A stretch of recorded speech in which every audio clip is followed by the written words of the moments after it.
अस्सलामुअलैकुम दोस्तों। इस वीडियो में हम डिस्कस करेंगे लॉ ऑफ सप्लाई। इम्पॉर्टेंट है क्वेश्चन। लॉ ऑफ सप्लाई, जैसे हमने लॉ ऑफ डिमांड किया, इसी तरह हम लॉ ऑफ सप्लाई के बारे में भी पढ़ेंगे और इसके जो एजप्शंस हैं और लिमिटेशंस और एक्सेप्शंस हैं वो भी हम डिस्कस करेंगे इंशाल्लाह। Let's start. Law of supply. The law states that other things remains constant, यानी कि कुछ चीज़ें हैं जिनको हम कांस्टेंट रखते हैं, यानी कि जो इसे अफेक्ट करते हैं, यानी कि उनको हम कांस्टेंट रखते हैं, यानी कि उनको हम कंसिडर नहीं करते। There is a positive relationship between own price of a commodity and its quantity supplied. यानी कि सिंपली अगर मैं आपको कहूँ, जो लॉ ऑफ सप्लाई है ये यही कहता है, जब प्राइस बढ़ जाएगी तो प्राइस बढ़ने के साथ साथ सप्लाई भी बढ़ जाएगी, जब प्राइस घट जाएगी सप्लाई भी घट जाएगी। इसी को हम लॉ ऑफ सप्लाई कहते हैं। जैसे मैंने ऑलरेडी नीचे टेबुलर फॉर्म में प्रेजेंट किया है। जब प्राइस 1 थी तो क्वांटिटी कितनी, सप्लाई कितनी थी 10। जब 2 थी तो 20 हो गई, यानी कि प्राइस यहाँ से बढ़ रहा है और लेफ्ट साइड से प्राइस बढ़ रहा है और राइट साइड से क्वांटिटी सप्लाई क्या बढ़ रही है। और यहाँ से फिर यही ग्राफ, जब इसी को हम एक ग्राफ में क्या करेंगे, वो यानी कि क्या ग्राफ प्लॉट बनाएंगे तो वहाँ से हमें ये दिखाई देगा। जैसे मैंने ऑलरेडी मेंशन किया है। इसके बाद आता है assumptions of law of supply, यानी कि इसके कुछ, यानी कि कुछ चीज़ें हम एज्यूम करके लेते हैं। प्राइस ऑफ अदर गुड्स जो होती हैं वो हम कांस्टेंट रखते हैं। क्या रखते हैं? कांस्टेंट रखते हैं। और सेकंड पॉइंट क्या है? There is a no change in the state of technology. जो टेक्नोलॉजी है, यानी कि टेक्नोलॉजी को हम क्या करते हैं, टेक्नोलॉजी हम क्या रखते हैं, यानी कि वो भी यानी कि क्या रखते हैं, सेम रखते हैं। उसमें हम कोई यानी कि तब्दीली नहीं लाते हैं। Price of factors of production होती है वो भी सेम रहती है। यानी कि अगर उसे एक वेजेस है, यानी कि इस एक लेबर है, उसके जो वेजेस 400 500 है तो वो सेम ही रहेगा, वो हम अचानक चेंज नहीं कर सकते। जो गोल्स ऑफ द प्रोड्यूसर जो होते हैं, यानी कि जो प्रोड्यूसर का जो मकसद है, यानी कि उसका जो एम होता है वो भी सेम ही रहता है।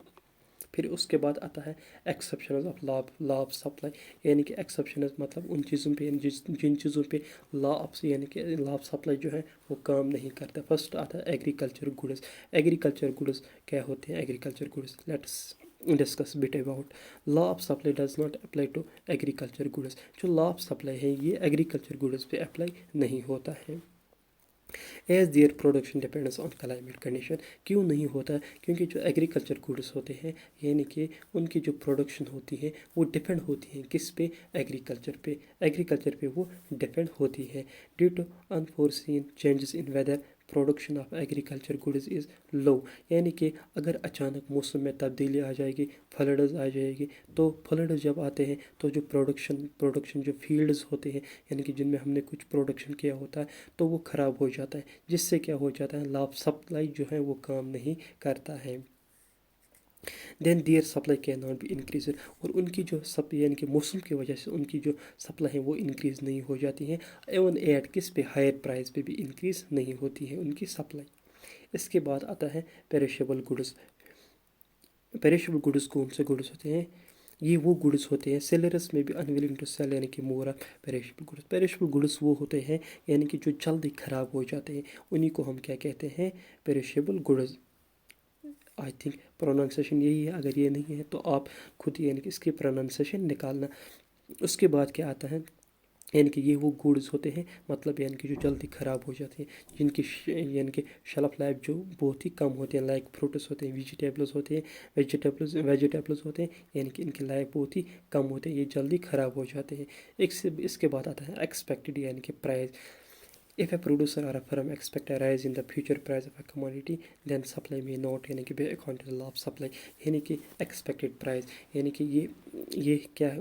ये एक जनरल यानी कि ट्रुथ भी है, यानी कि जो हम डिस्कस करने जा रहे हैं। अगर यानी कि एक प्रोड्यूसर को, एक फर्म को क्या उसे पता चले कि यानी कि इस प्रोडक्ट की क्या, जो मेरे पास अवेलेबल प्रोडक्ट इस टाइम है, यानी कि इसकी जो यानी कि प्राइस है ये फ्यूचर में क्या हो जाएगी, यानी कि बढ़ जाएगी, तो एक सेलर क्या करता है, वो ये काम करता है कि इस प्रोडक्ट को क्या छुपा के रखता है। अगर उससे यानी कि कोई भी बायर आ जाए तो, लेकिन ये इसे क्या करता है, ये वो कंज्यूमर आ जाएगा, बाहर आ जाए, वो उसे बोलता है मेरे पास अवेलेबल नहीं है। ये क्यों इसे ऐसा कहता है? क्योंकि इसे पता है इन फ्यूचर में क्या हो जाएगा, इन फ्यूचर में जो جو پروڈکٹ میرے پاس ہے یعنی کہ اس کی جو پرائز ہے وہ بڑھ جائے گی تاکہ یعنی کہ مجھے پروفٹ زیادہ مل جائے گی، اسی لیے ایسا ہوتا ہے۔ اس کے بعد نیکسٹ ویڈیو میں ہم کریں گے ڈسکس موومنٹ along سپلائی کرو۔ اگر ویڈیو اچھا لگا تو لائک کرنا اور کمنٹ ضرور کرنا، اور اگر چینل پر نئے ہو تو ضرور سبسکرائب کرنا۔ Thank you very much.